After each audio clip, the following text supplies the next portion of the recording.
I was brought up, walk into a room full of people, you speak. Common courtesy. Common courtesy.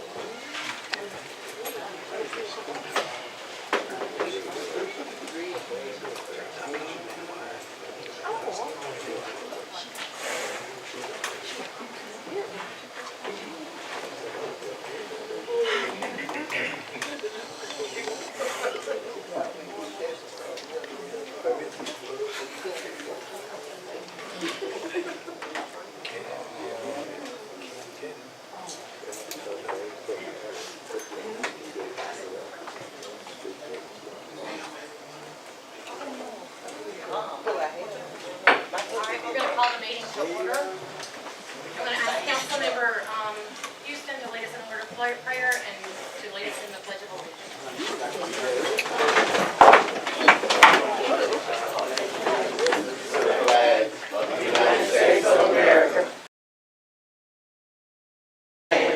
One nation, God, indivisible, with liberty and justice for all.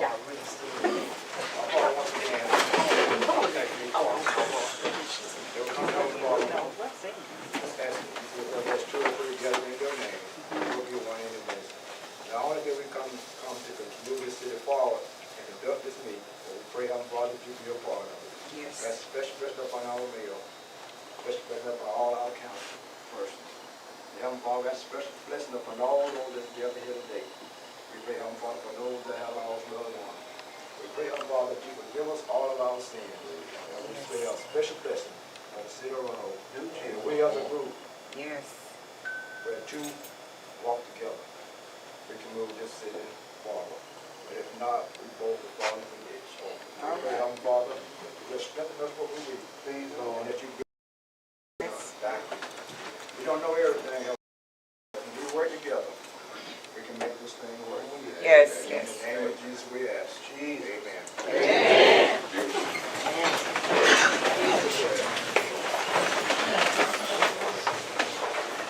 Alright, has everybody had a chance to look at the minutes from the July 17th meeting? If there are any amendments to be made, or is there a motion to approve those minutes?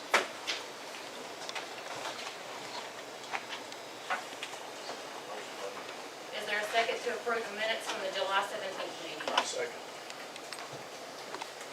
Councilmember Holly? Yes. Councilmember Houston? Yes. Councilmember Ocean? Yes. Mayor Patterson? Yes. Councilmember Farmer? Yes. Councilmember Johnston? Yes. Under old business, we have resolution 1338. I'm gonna ask our city attorney to come forward.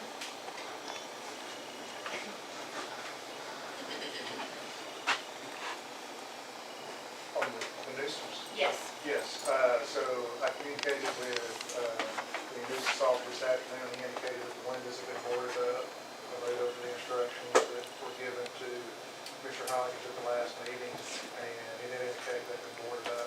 And so he would be in compliance with the instructions he was given at this time. So I believe, according to the nuisance officer, there'd no longer be a need to proceed at this point against that property.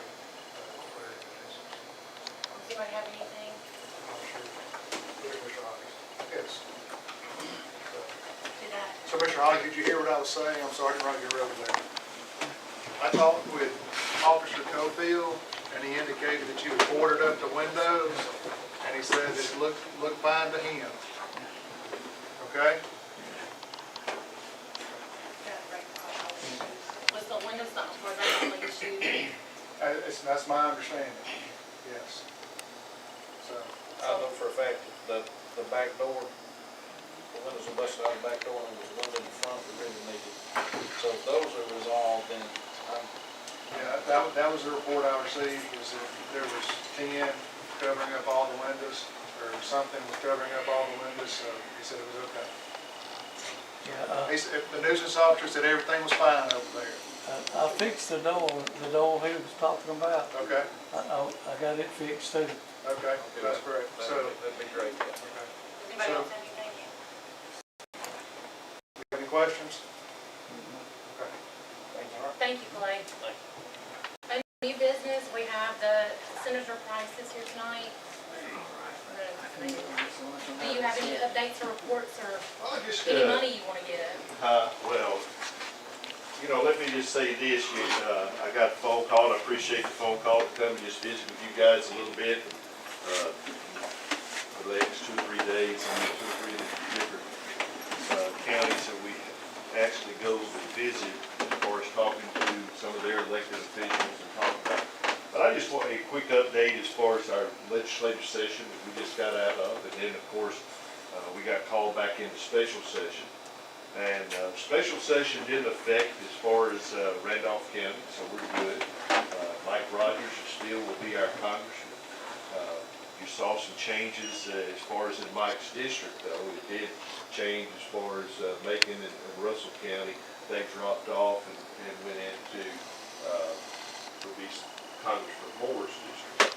So that was kind of the major change as far as Mike's district is concerned.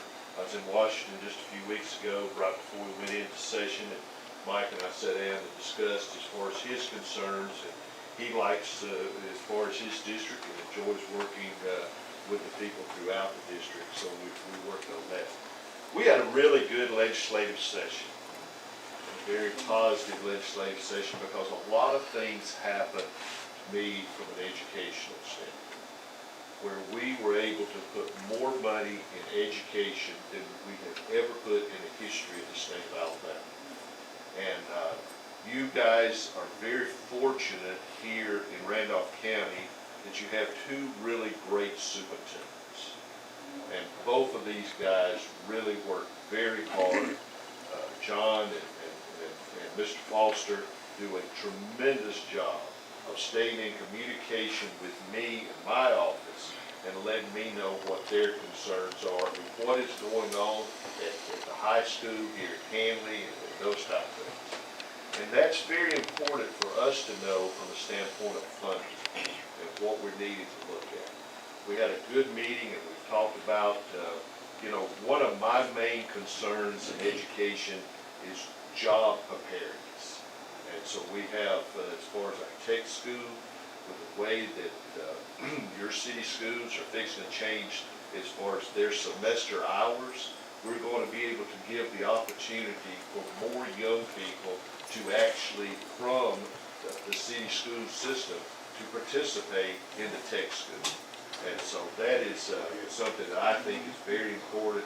We sit down and talk about what we can do, and we're looking at some things that we can maybe address as far as what we need to do as far as that school to make it more user-friendly and be able to put some money towards that. And hopefully here in the next few months, we'll be able to talk a little bit more about that. I think the other thing that, as far as from the state of Alabama, we're in a state that right now is in good shape. We understand that though, as times are changing and we're seeing things change, we're seeing gas prices go up, we're seeing our economy change around.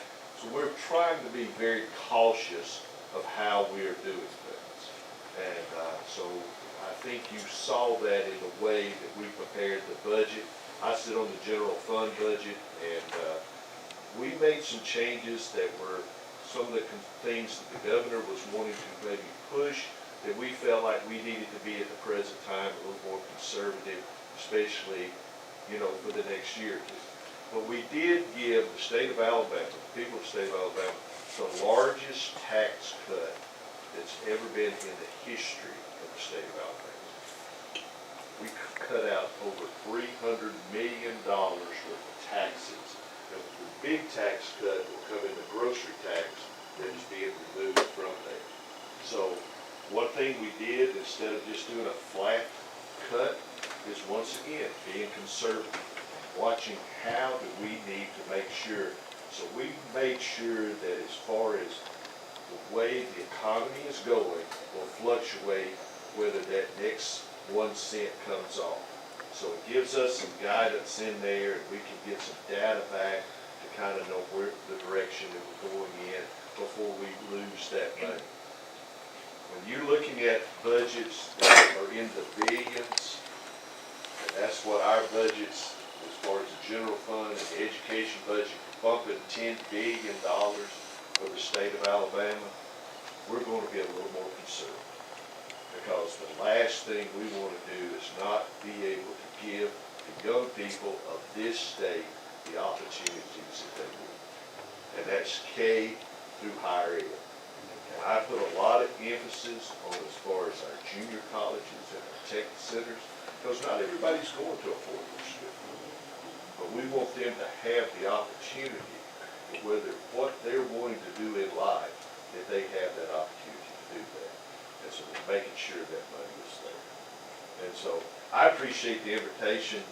Like I said, I'm in town and headed up the road here just a little bit, but appreciate the opportunity to come by and visit with you guys. If you got any questions, be glad to discuss them with you. Does anybody have anything? I have a question, please. Senator, I'd like to say thank you for the fantastic job you're doing for a lot of the people of Alabama. But could you address how the senators of Alabama justify defying the Supreme Court of the United States to redraw the district lines and then at the same time deny 25% of Alabamians a fair representation? And, and I'm sure you all discussed it, so I'd just like to know how you all, can justify it. Thank you.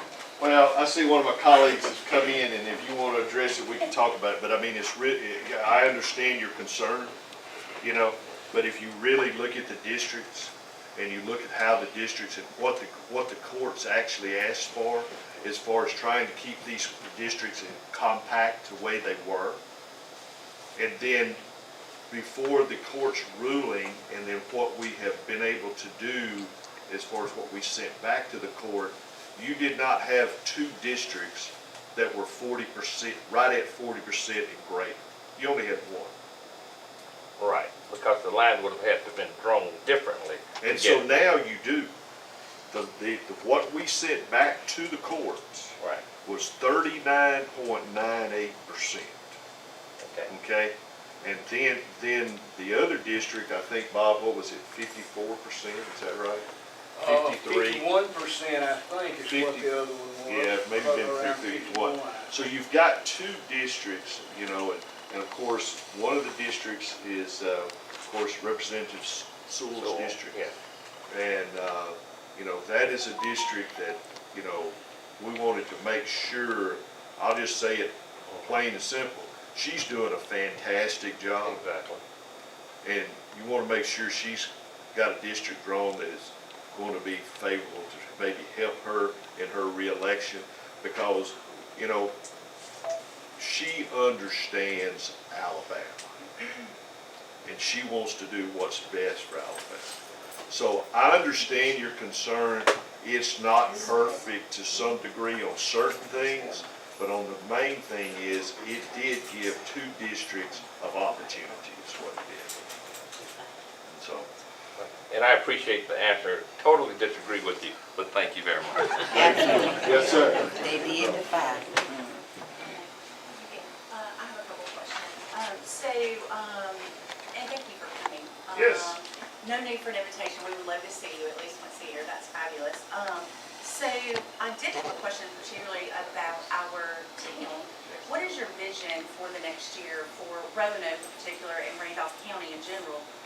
Small towns, and I understand you're also in Lee County, so that can be different for you.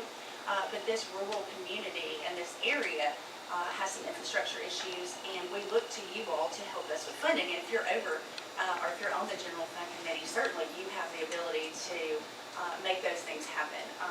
I will say personally, our last representation that was 30 plus years, I don't feel did that for this community. And we have road issues, we have water issues, general utilities, we have broadband issues. And I would like to know over the next year, how do you envision your next legislative session actually taking bills to? Because we don't have home rule here, I mean, we all know that. So we look to you to actually write a bill and take it to have it passed, and let all those people from Huntsville and Mobile love us as much as we love them. So what would you say that vision is for the next year? Well, I think the vision's pretty simple, from the standpoint, we can only play certain roles, okay? And I'm not trying to bow out, I'm trying to be honest. You know, we have limitations of what we can do. You guys applied for a grant last year as far as through AlDOT. I personally made some phone calls to where we could make sure that we got that to the city of Roanoke. There's several places it could have landed. My thing is this, and I want to see Randolph County, I want to see District 13 continue to grow. But what we've got to have is we've got to have everybody saying we're on board and ready to go. You know, we've got to do the things from our educational standpoint that we're willing to give our kids the opportunities. And you're doing that, you know, but we've got to expand on that.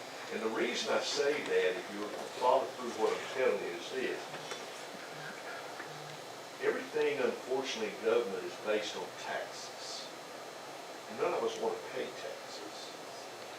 But when you don't keep your base here, it's just like I was in the county the other day, and they know what their population base has dropped in the last 5 years. They don't collect taxes. They don't spend money here. They don't go to your Walmart. They're not buying gas because they don't live here. They may be from here. So to have the money that you need for infrastructure and those type of things, we've got to make sure that we keep our education base strong. And that's what a city county, you have a city school. So what you're going to do here as far as the city council and the school board and that kind of thing, working with them to pump money into them. On the infrastructure thing, that is something that I know that every small city is struggling with. Now, we have put millions in broadband. And I know that here locally, we have seen some improvement.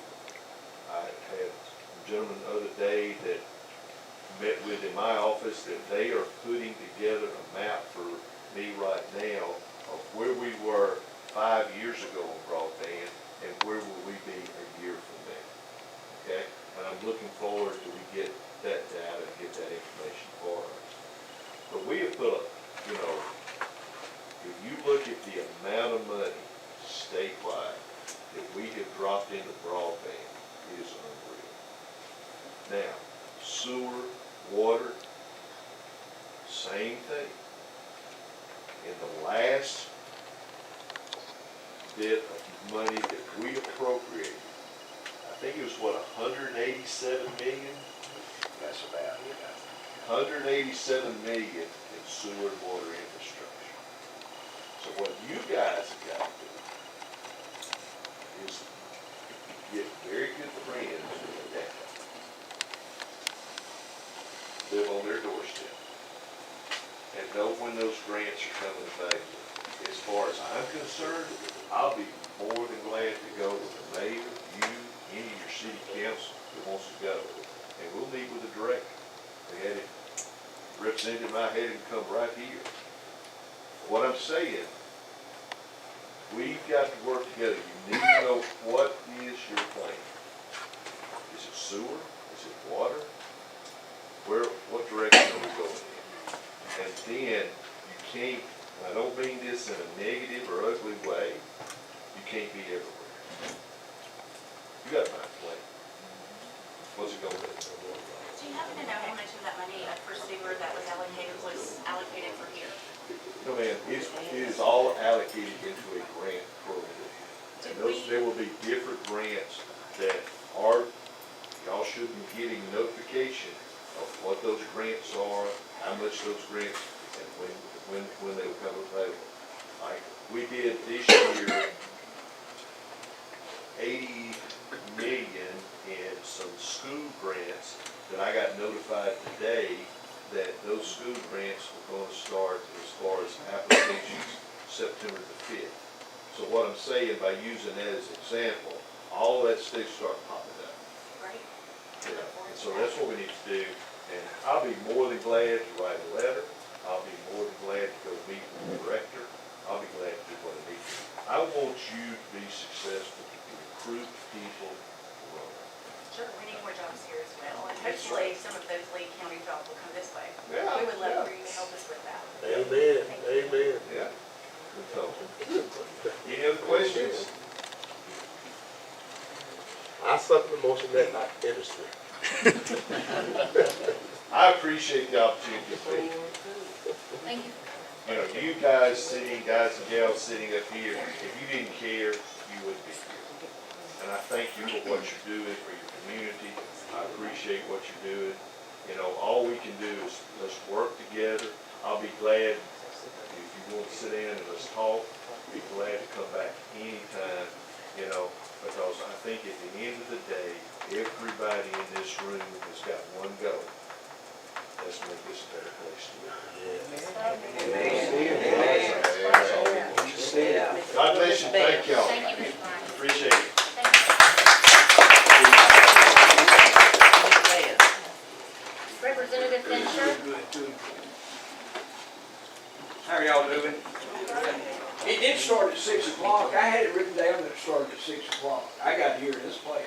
Did all these people come to hear me? Probably someone else. Probably someone else. What Senator said, we set aside money in, in certain funds that are available to you, and you have made application. I know that this board,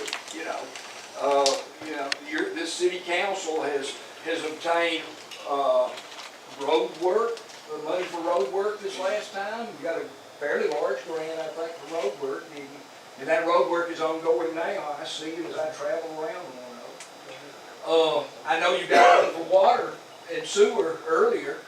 You got a fairly large grant for that. And so you are making application, you are accessing, you're accessing those funds. And as the senator, I didn't catch everything he said, but I think I got the gist of it, and I got most of it.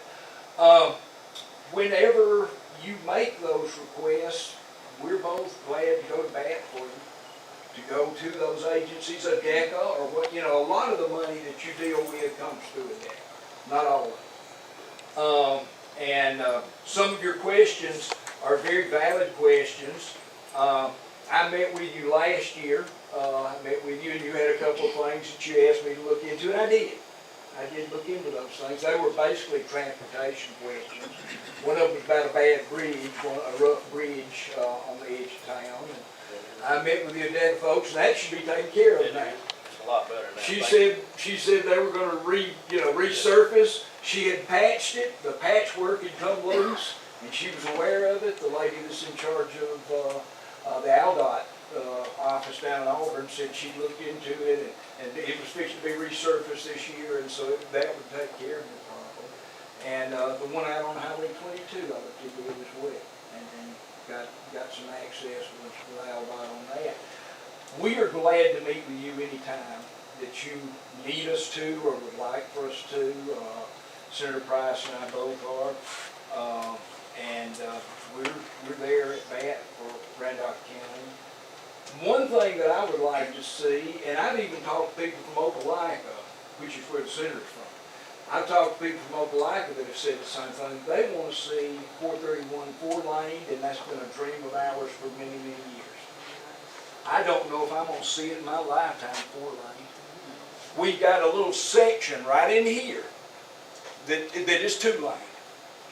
And you go down to Dothan, you leave Opelika going down to Dothan, it's 4-lane all the way. Or if you get up to I-20 and head north like going to Huntsville, it's 4-lane up there. But we got this section in here that's 2-lane. I do hope that at some point, and we have had discussions with ALDOT about this even before Senator Price came along. Senator Dial and I had conversations with ALDOT about at least putting some passing lanes on 431 between Roanoke and Lafayette. There's not a single one there. They're in other places, but there's not even a passing lane in that area. And that would be a help if we just, you know, there are a lot of big trucks that use this highway, and a passing lane would be beneficial. You know, you would get bottled up behind slow-moving traffic for too awful long, maybe if we had some passing lanes. There are a lot of things that need to be done. The money, as he said in his, I did catch that part of his presentation, the money is there right now. And the cuts, you know, there are tax cuts that have been made this last legislative session. There are some reductions. And there's some reductions that have been talked about for quite some time, such as the grocery tax, which is a regressive tax, always has been. But the state, you've got to be reminded, gets 4 cents out of that. The rest of it is what?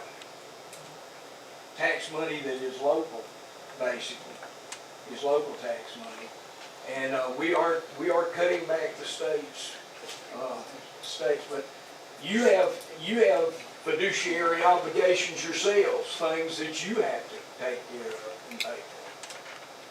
I do not know exactly what your aims are at this point, what your main emphasis is going to be this time.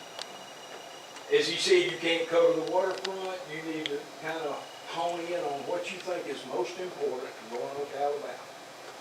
And hone in on that and work toward getting that approved. And we'll do whatever we can to help you. I know recreation has been an issue, and the mayor and I discussed that before she approached me about that. And there are a lot of issues that you have. Do you have any questions you'd like to ask me? By the way, I didn't introduce myself. I'm Bob Fincher. I represent the 37th House District, which is all of Randolph County, a very large portion of Chambers County, and it goes down into Lee County now, down in the Opelika area. It is. Questions from you or the audience or anybody? You have a business card? I don't. Didn't bring, but I give you my phone number. You want my cell number? Any of you can have it. I have a question, Mr. Spencer. Okay, can I give her the number first? Go ahead. 256-201-0154. And you can get me at that number. That's the one I have in my pocket right now. So if you need to call me about something, feel free to. Yes, sir.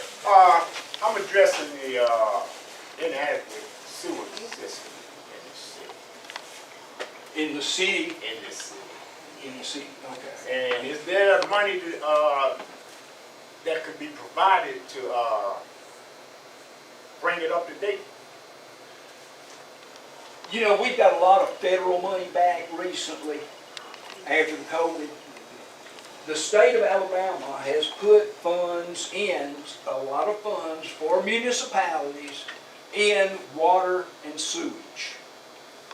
And so there is money that you can attempt to access, yes, sir. Okay.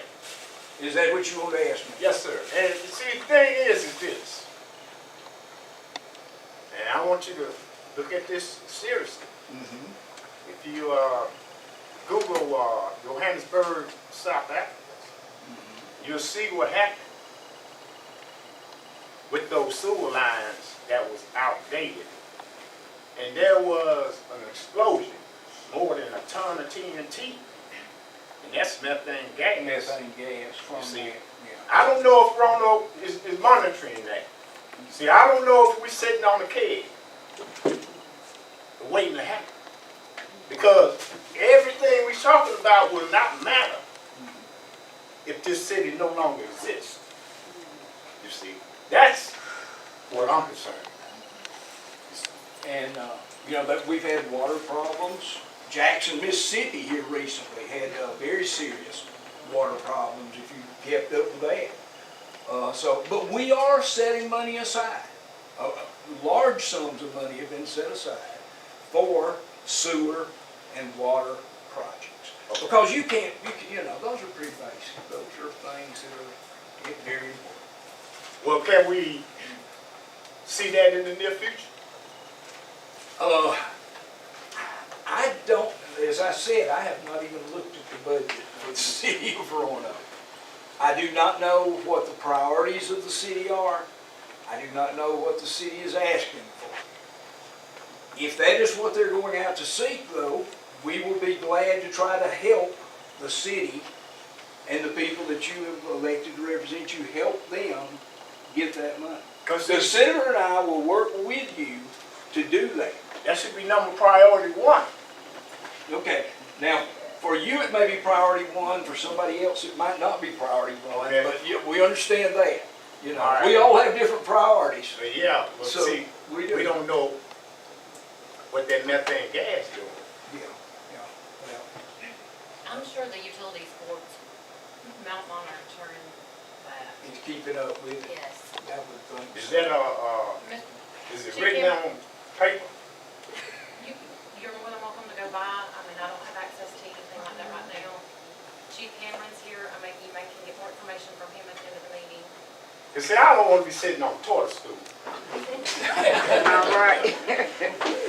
I'll send an explosion. See, I don't want to have a funeral I don't either. where everybody's saying and whispering, yeah, he got it. But we will definitely look into that. Thank Are you. are there any other that you'd like to ask? Anything? Council members? Yes, Mayor, did you have anything? I'll ask you what I asked Senator Price. So, years past, I think, my personal people may have been overwhelmed by the lack of representation, and they're actually taking bills that benefit this county to the legislature. You know, we are at the mercy of that entire body. Right. And I understand voting or abstaining or voting against certain things other people bring up, but what I would like to see is a forthright action, you know, a little bit of taking it upon yourselves to do what's necessary to protect us. Take your own bills to that larger body to help us with these things that are being presented. All right. Jobs, infrastructure, you know, and I appreciate the education. I think we have a fabulous system, and I think you all have assisted in that. And that's this great talking point, but these other things are not, and they are needed. And I would very much like to see our current representation be more proactive in that regard. Okay. And that's, you know, as I asked Mr. Price, you know, what is the vision for the next year, the next legislative session? And if perhaps there isn't one yet for your entire district, I would like us to work together to present that so we can decide what bills need to be launched and move forward. Right. And that's where the politics comes in. And you're talking about, you know, we do from time to time present local bills which are drawn up either by the county commission or by city councils asking for things to do. And you're talking about voting against local bills. Generally, that never happens in the legislature. Local bills go through very perfunctorily, honestly. A lot of people abstain on local bills because they really don't know what's in there. Statewide bills, we have so many bills to keep up with. We do try to read and keep up with, you know, things of statewide application or that have application in our own local areas.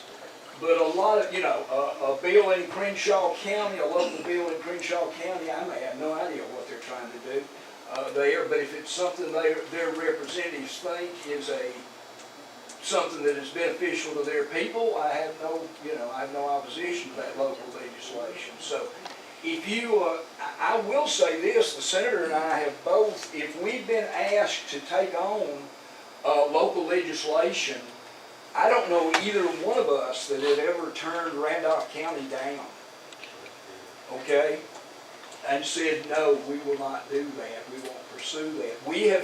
We have actually gone out and worked to try to get anything that the people of Randolph County felt would benefit them locally to get it passed through the legislature. If you'll come to us, I think you'll find that we are not hostile toward toward listening to such proposals, okay? Quick last question, opportunity zone, do you foresee that ever being expanded? Roanoke's kind of cut in half in an odd way, and I know that you all drew those lines and that the governor chose those lines, but do you foresee that ever changing? Will it come back up as an option to help get more relief for developers that are interested?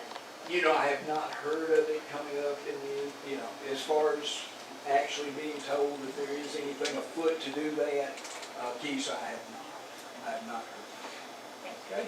Anything else from any of the other members of the city council?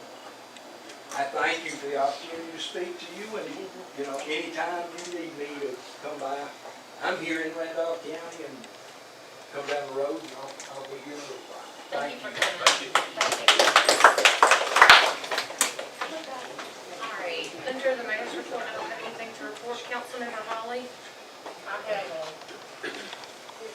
I need a no parking sign on Seymour Drive there in the curve. Yes. On the curve closer to Chestnut Street, where the, I'm in front of Chestnut on to Seymour, there's a sharp curve, okay. All right. and it's very dangerous right there. It is. And also, I had mentioned at our last council meeting about picking up junk. The Yes. same junk is still there. I mean, it's not a residence. So So code it's, enforcement has to figure out who the property owner is, because we don't just run the route anymore. You have to call and have it paid to be picked up, or you can take it to who's convenience. gonna pay for it? It's just there. I mean, there's not a person. It's Well- just there, junk. Lots of it all over the city of Roanoke. Lots of it. Yes, absolutely. Yes. Anything else? And, I just wanna thank all of you all for coming in, support of trying to get the rec center reopened. All right. Thank you so much. Amen. Anything else? That's all I have tonight. Councilmember Houston? Sir? Councilmember Russell? Councilmember Fuller? Councilmember Johnson? Do we ever get the signs for the video cameras? Yes, they are, did they get the signs in the, They I don't know if they've been put out yet. I saw a sign on Seymour Drive. And the cameras and, sign drive for dumping and loitering. That's all I have. City clerk? I know you had asked about the budget, you have one in your packet, but that is, nothing has been done to it, just what was submitted to me. Nothing has been looked at or done or whatever, I just gave you what I was given. So, that's all I have on that. Do we have, some workshops or whatever we did last year to set up to discuss with everyone? In September, yes ma'am. Okay. Anything else? Street maintenance department, do you have anything? Garbage and zoning? Police? School traffic starts tomorrow, so if you don't need to be in the area, don't be in the area, because it's always a lot of traffic over there first couple of days until we get it worked out. And then Anything else? Library, here. Jerry, the rec center?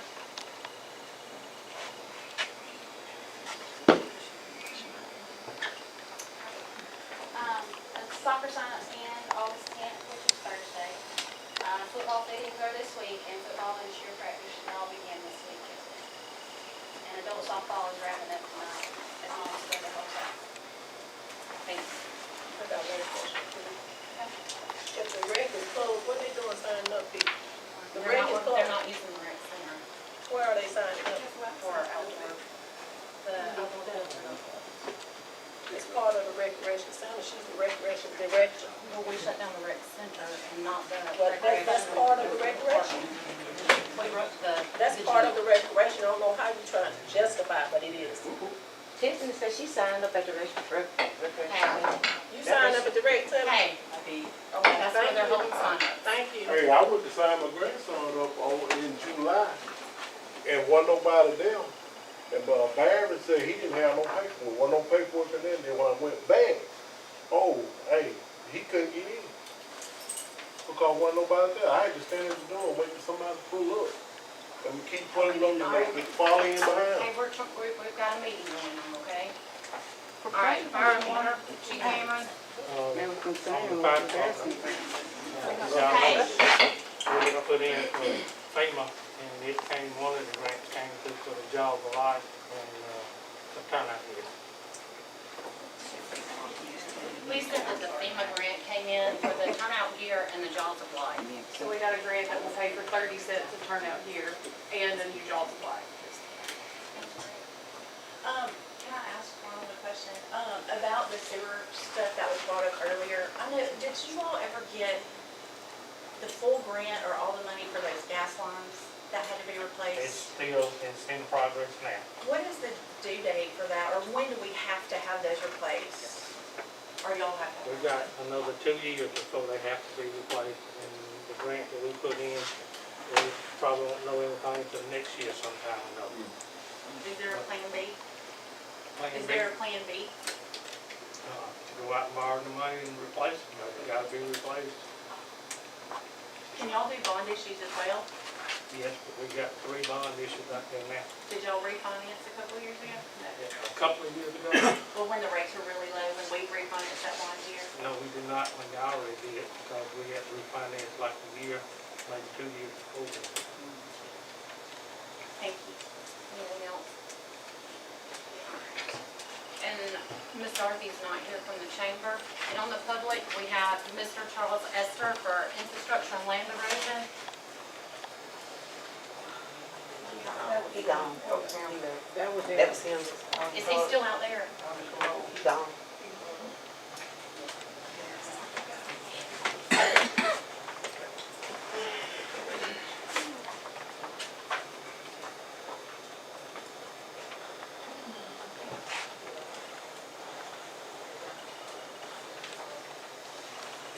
Okay. All right. Then we have Delvin Houston for rec center rules. I'm yielding my time, so. Okay. All right. You got 3 minutes, okay?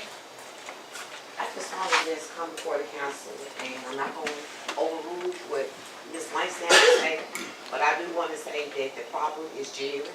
I suggest she's just the city, We can't talk about name and character. well, the director. She's a problem. That's right. And the petition is well defined, but if y'all don't start doing something about the racism that's going on over there, every black parent who has a child that's eligible to play, we need to take them out from over that field, and we'll see what she already did, but she won't have a job. It's ridiculous. Since she being the director, it's been a problem. She has had a problem with my daughter and her son. Well, Nicole, why don't you come and talk to me personally about that? I'm here to talk to you But personally about you this can't now. talk about people's good name and character in an open meeting. I can't talk about a good neighbor. This is my time, but I can talk about whatever I need to talk about in the city council. This is my views of what's going on. Okay. Thank you. Rosalind Langston. Instead of going back and forth with you guys, like I did last time, because we wasn't getting anywhere and we were not getting any answers to the questions. And I'm assuming that you guys all received the rules that I came up with in the email. We did. Okay, thank you, because I didn't hear back from her. Well, two of them I heard back from. But,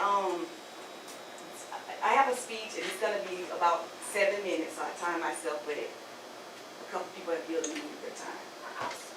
We'll stop at 3, and then they can say they go. Okay, that'll be fine. So, good evening. I stand before you today as a spokesperson to address our community's deep concerns regarding the need for genuine inclusion and access to the City of Roanoke's recreational facilities and programs. I believe we can draw inspiration from the timeless wisdom found in the Bible, as it states, we are all one in Christ. Let this serve as a powerful reminder that we are all equal in the eyes of God. Therefore, as a community, we should undoubtedly uphold this principle to achieve equality and unity. Let's remember the words of Jesus when he said, love your neighbor as yourself. This commandment calls for us to treat others with the same respect and dignity that we desire for ourselves, regardless of our race, our religion, and any other characteristics that might be used to discriminate against someone. As you deliberate on policies and decisions, strive to create a community that embraces diversity instead of exclusion. Each of you must do your part in identifying or eradicating discriminatory practices to ensure that every member of our community feels valued, respected, and welcome. If you are unable to withstand the pressures aside from your own conscience, then perhaps you should not be on this council. In the book of Galatians, the Apostle Paul warns about the influence of a little leaven on the whole batch of dough. The metaphor serves as a great reminder that even a small amount of negativity or wrongdoing, if left unchecked, can spread and impact our entire community. We must be vigilant and proactive in addressing any form of discrimination, no matter how seemingly insignificant, to prevent it from spreading and tainting our community as a whole. Just as a small amount of leaven can leaven the entire batch, a single act of discrimination, whether it's on the council, in any workplace, in the schools, in the police department, can have consequences that exceed our existence as it perpetuates harmful attitudes and encourages discriminatory practices. Therefore, each of you must be courageous in confronting the very appearance of discrimination where it arises, ensuring that we nip it in the bud and prevent it from taking root in this community. Let us work together to achieve a more inclusive community while striving to transform hearts and minds and challenging discriminatory beliefs. Through education, dialogue, and compassion, we can create a community where everyone feels welcome. Hang on 1 second. Keith Nolan? I yield my time, Ms. Robinson. Okay. Through education, dialogue, and compassion, we can create a community where everyone feels welcome and respected, regardless of their social status or religion or ethnic group. We should remember we are all responsible for promoting inclusion and breaking down barriers. Like the leaven, our individual actions and attitudes and words can have a significant impact on the collective well-being and the growth of our community. The Alabama Recreation and Parks Association's mission states that it wants to empower its members to make a difference and impact their communities. The City of Roanoke is a member of the ARPA. Therefore, it is the council's duty to ensure the health, wellness, safety, and access for all community members. Their policies focus on eliminating barriers and promoting diversity, and this should serve as an example of how we can move forward in ensuring every individual has equal access to recreational facilities and programs. Through their outreach programs, the Alabama Recreation and Parks Association has worked to engage underserved communities, make recreational activities opportunities more accessible to those who might face challenges in accessing such facilities. Their commitment to create a welcoming and safe environment for everyone echoes the values we should seek in our own community. It's essential to consider the rules and policies that can bridge the gap. The ARPA has taken significant steps to close the gap, and we can draw inspiration from their efforts to shape a more equitable and accessible community. Those steps not only foster a more inclusive community, but it aligns with legal requirements. The Alabama League of Municipalities also recognize the importance of providing an equitable platform for all community members to express their thoughts and concerns by creating a space where diverse voices are equally heard and valued. Their policies create an atmosphere of inclusion by ensuring that a broad range of perspectives are considered when making decisions that impact our community as a whole. As we strive to create an inclusive and compassionate community, let us take inspiration from the policies set forth by the Alabama League of Municipalities, which ensures that all voices are heard. Every community member has an opportunity to All right, hold on contribute. just a second. Miss Sarah Houston? I yield my time, Ms. Robinson. Okay. As we strive to create an inclusive and compassionate community, let us take inspiration from the policies set forth by the Alabama League of Municipalities, which ensures that all voices are heard and every community member has an opportunity to contribute to the dialogue that shapes the future of our city. As we address critical issues, it is essential to recognize the need for diversity training among city employees. Embracing diversity and fostering an inclusive environment starts from within, and our city's employees play a crucial role in shaping the culture of our community. Diversity training is an important tool that can help city employees develop a deeper understanding of various cultures, backgrounds, and perspectives. By participating in such training, they gain insights into the challenges faced by individuals from different walks of life and become more empathetic towards the experiences of others.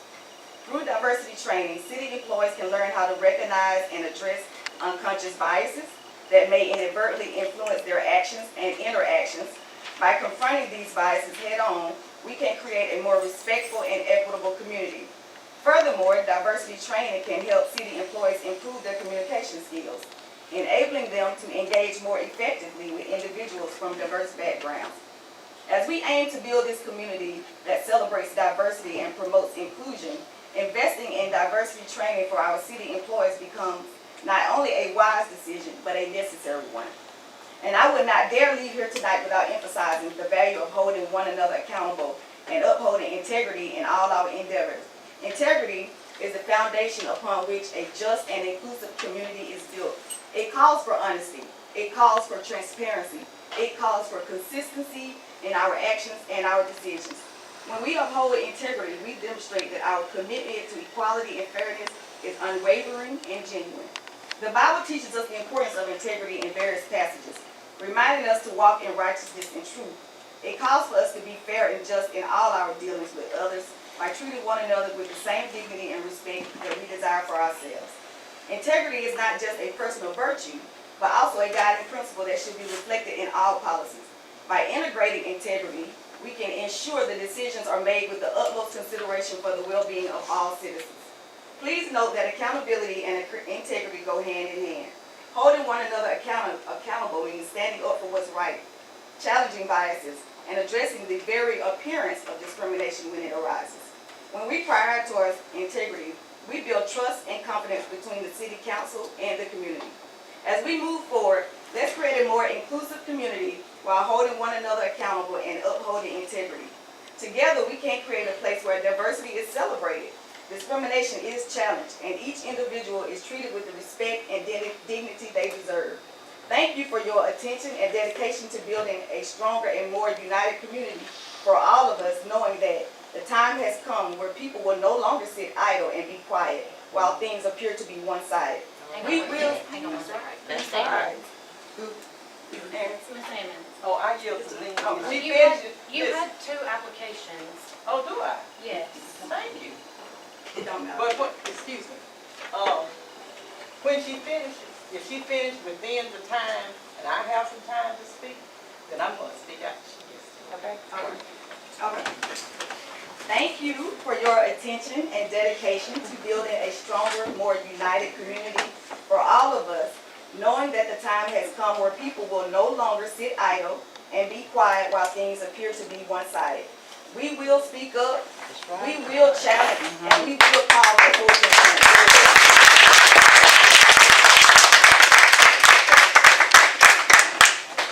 I think you have about 2 minutes left. About 2 minutes, okay. I probably can stand right here if you all don't mind. I'll be that'd be a lot of happen.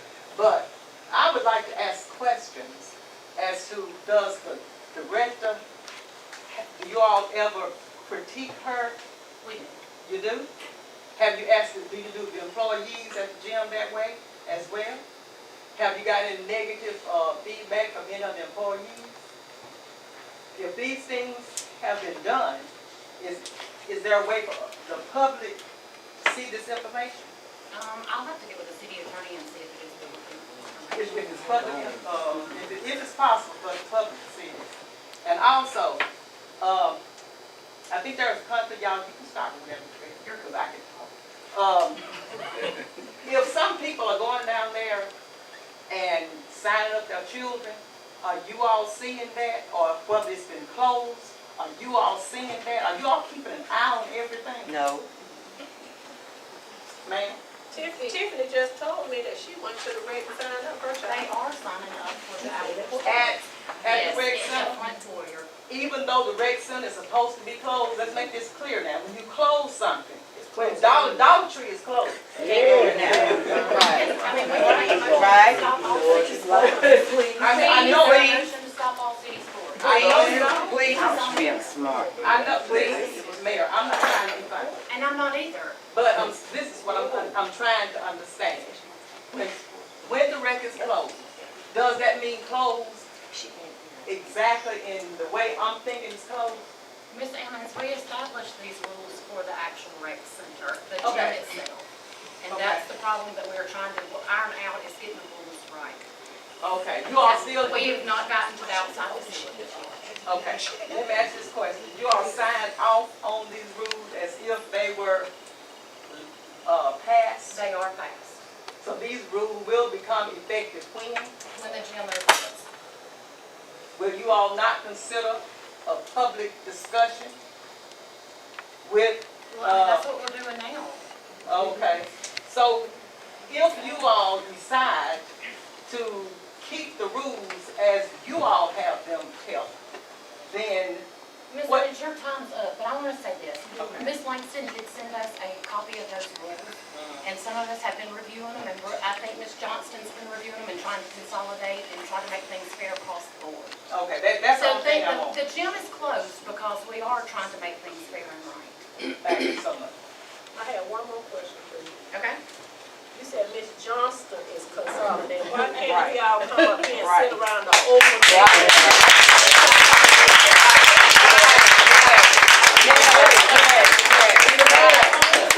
That's all the rules.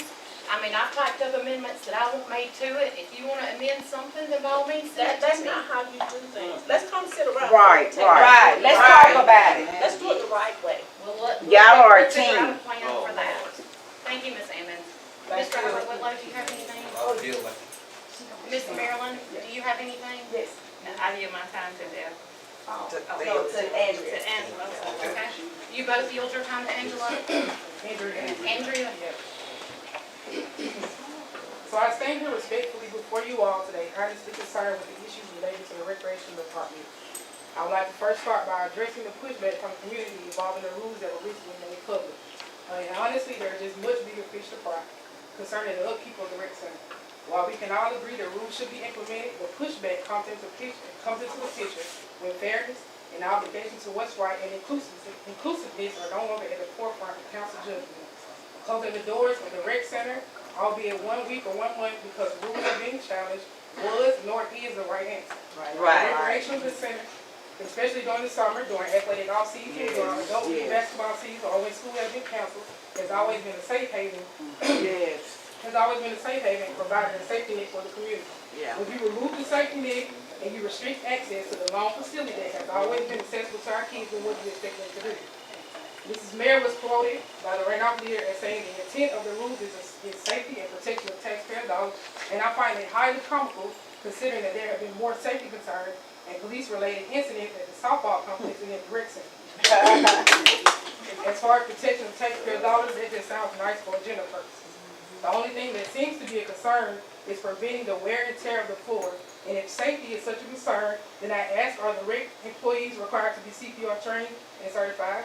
And is there an AED device on site at the rec or the softball complex? Because that's a safety concern.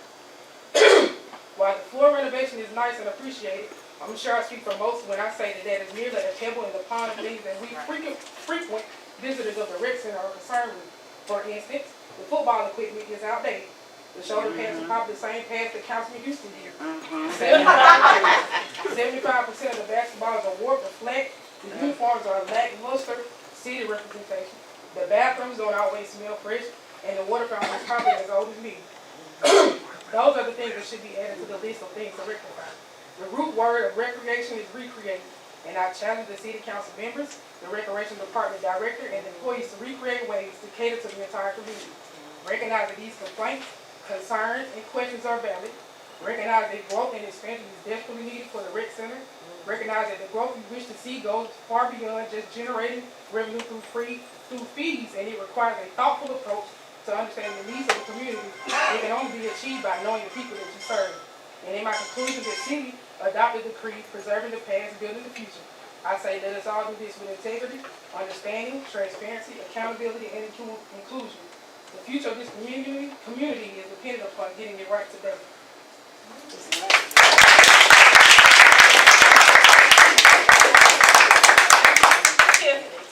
How much did you have to pay for your child's sign up?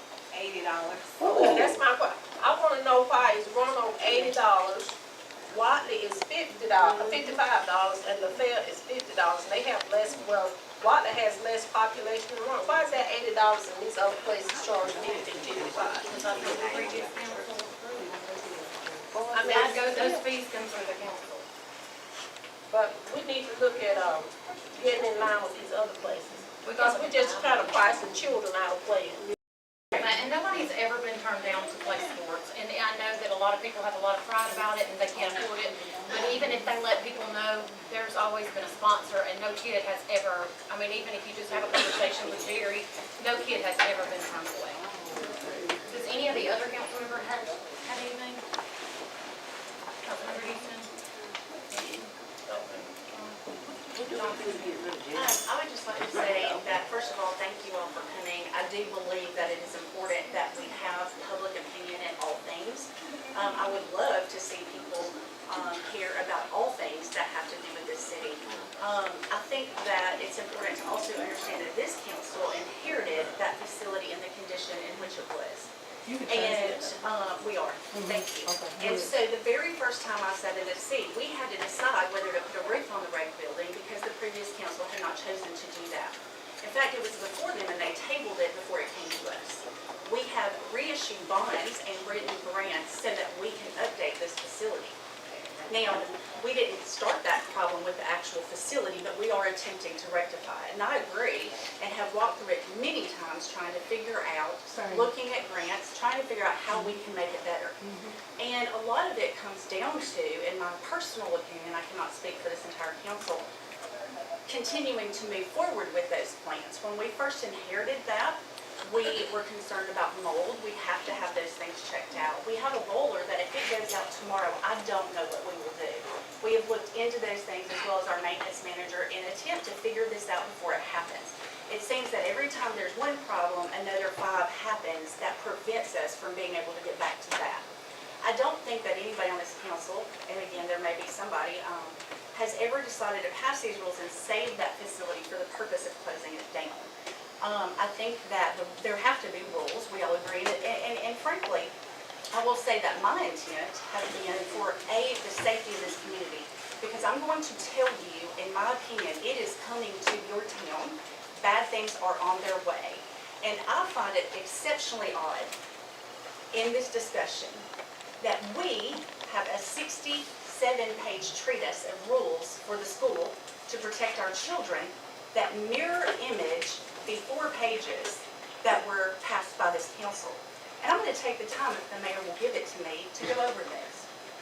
So, when it comes to residency, the school system requires you to be a resident of the county and provide a social security card and 2 forms of ID to go to school.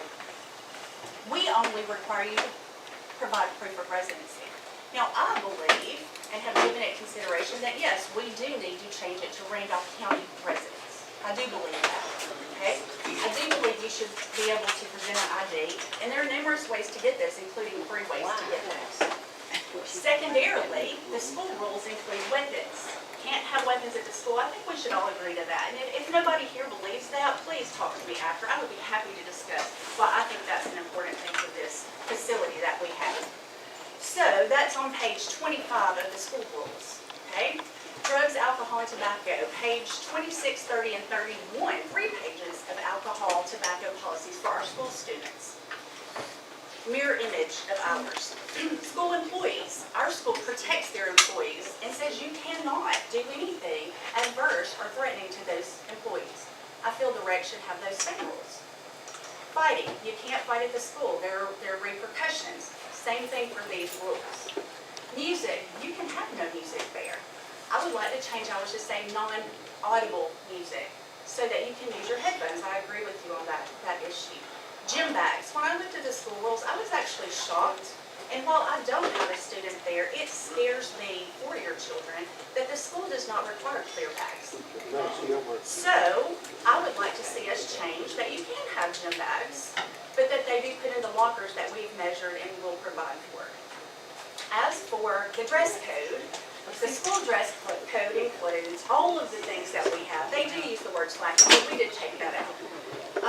Drinks and food, none. You can't have chewing gum, you can't have drinks except in the cafeteria. Those also mirror the rec center rules. And I can provide page numbers to the 67 pages of school rules if you want. PDA, I think somebody was not sure what that means. Well, the school defines it as kissing, embracing, sexual touching. I think our kids should be safe from unwanted sexual touching. It's a basic concept.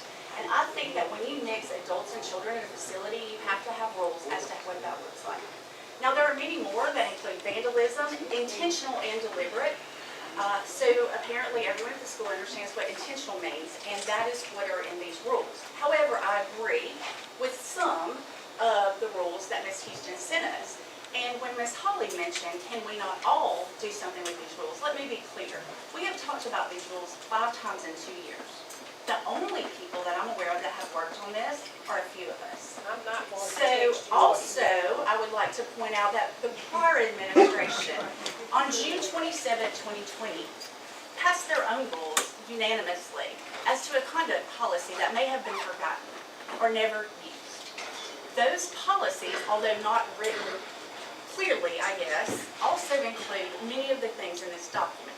I believe every kid in this county should be able to go to that facility.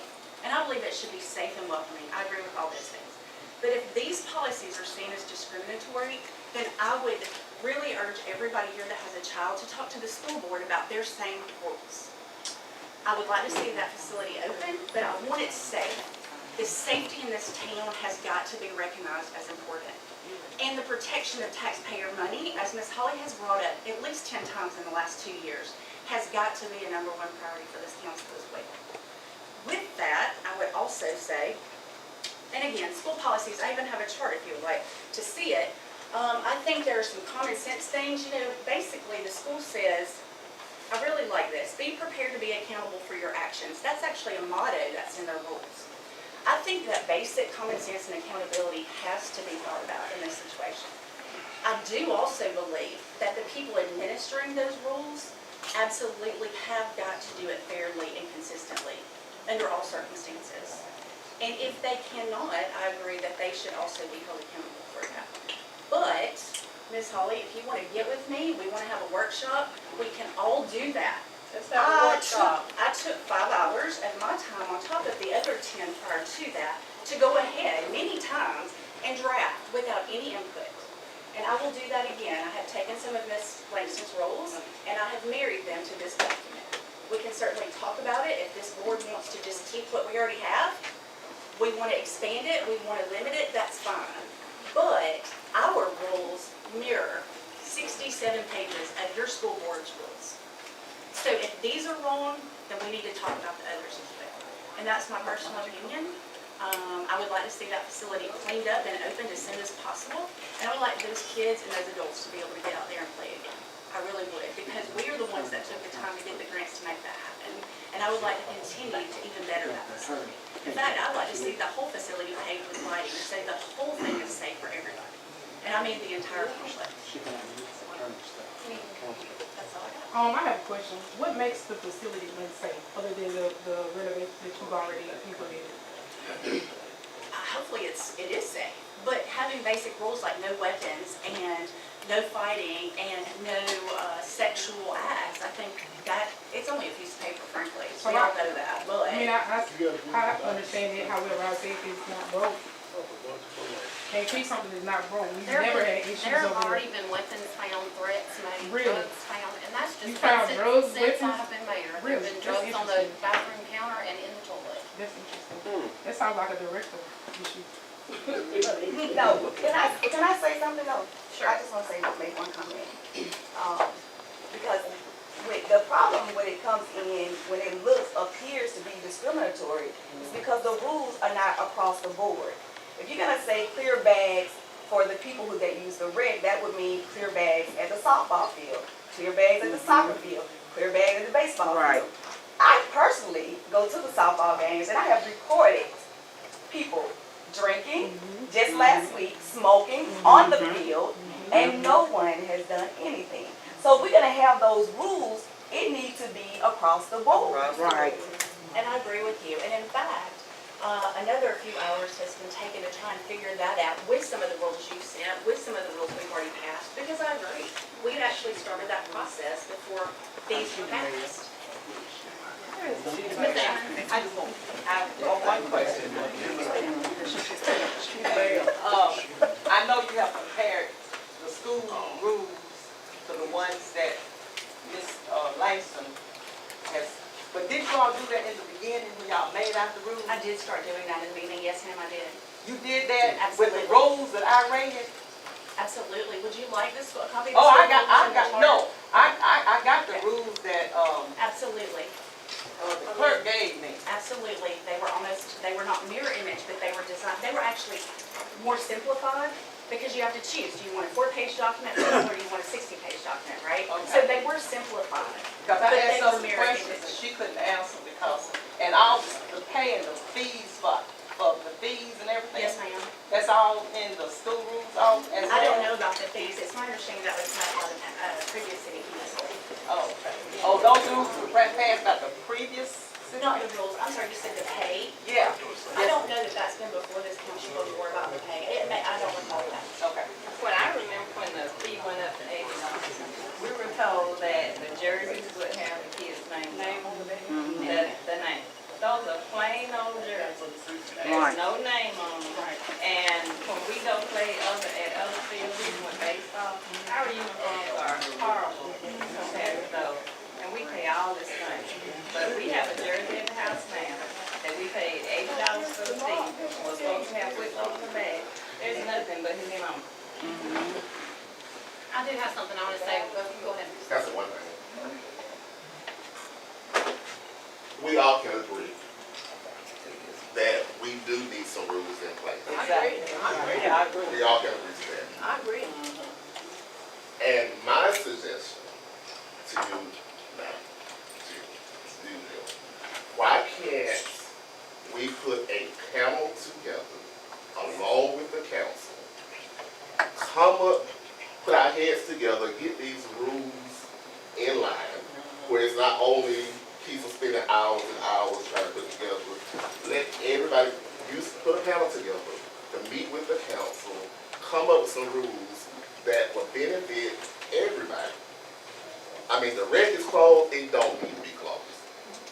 It don't need to be closed. Unity is the key, and it can happen, but we got to work together. We got to work together. And that's it. That's just my suggestion on it. I'll be quiet about it. But this is something that's simple, real simple, just an easy fix, an easy compromise. If we just come together, get those rules in line, and move forward. That's all I have. Jill, I want to make a motion that we would have a workshop on August the 21st at 5 o'clock before the meeting. I'm going out of town with work, so that's why I haven't done anything yet. So I don't know if the 21st will work. I can send out some dates. Well, we can go with it to September, see what's available on your calendar. I do want to say something. Dayville is one of those towns that if it wasn't 40 miles from here, nobody would ever even know of Dayville. A couple months ago, we all know what happened there. And no, it didn't happen on city property, but some very innocent lives got hurt. And that is coming to our town if we don't buckle down now. None of these rules keep anybody out of the rec center. None of these rules have the intent to keep anybody out of the rec center. These rules were established to make sure that we know who goes in and comes out, and we can ensure that our kids are safe. I never want to tell a mama that her kid got raped, got stabbed or shot in one of our facilities, and her come to me and say, Jill, why did you not do more? None of these rules are asking, they're not excluding anyone, and they're not asking or telling any individual that they can't come. If you live in the city limits, you do have to show an ID, and we're going to come up with a system that, once you move out, we want to make sure that you're still here. We just need to make sure that we're keeping track of who's coming in and out in case something does happen. And it's like I said, we've already had a threat down there, had to shut it down. We've got weapons come in and out of there, drugs, and it's not about me, or it's really about the children. And doing everything that we can as a whole city, and not just the mayor and the council, to keep our kids safe. And nobody will ever come and say, why didn't you do more? Do more. We're trying. Is there a motion to adjourn the meeting? Is there a second?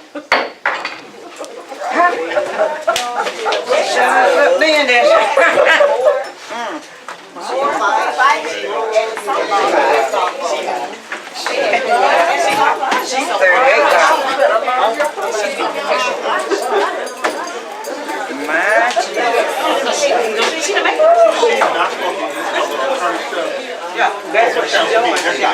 She's trying to throw her weight around.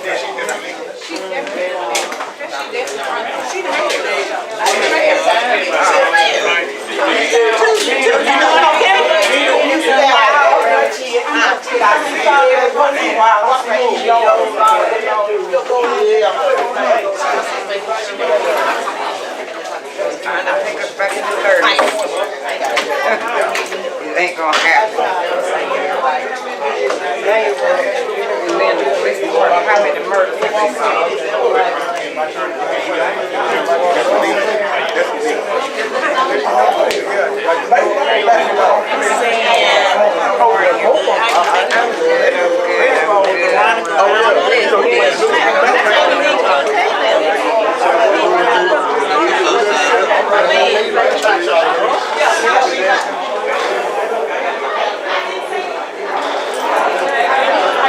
He called you? Yeah, I texted him. Yeah, I texted him and told him you were gonna call him. Yeah, he came here today. He told me to come.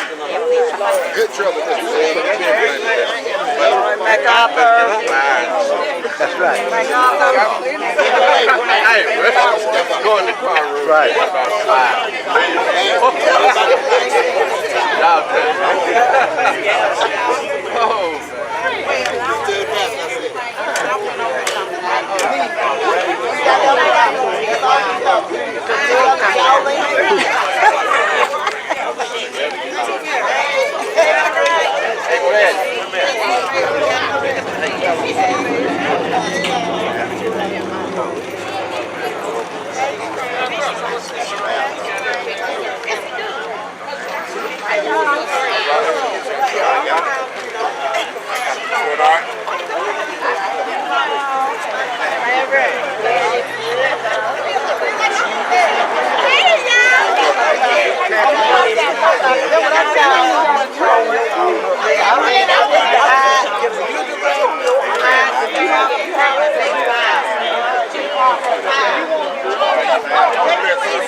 That's the one.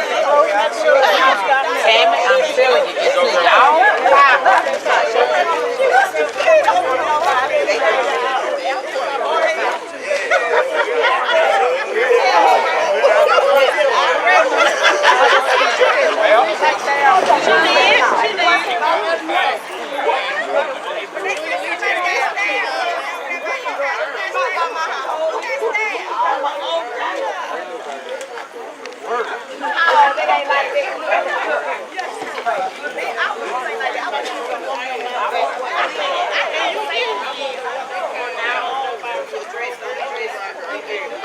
He's a just, I'm the mayor.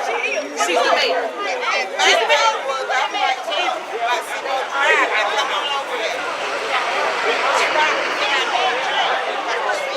You got a chair. I told you. Your chair. I told you. He's a just, he's the mayor.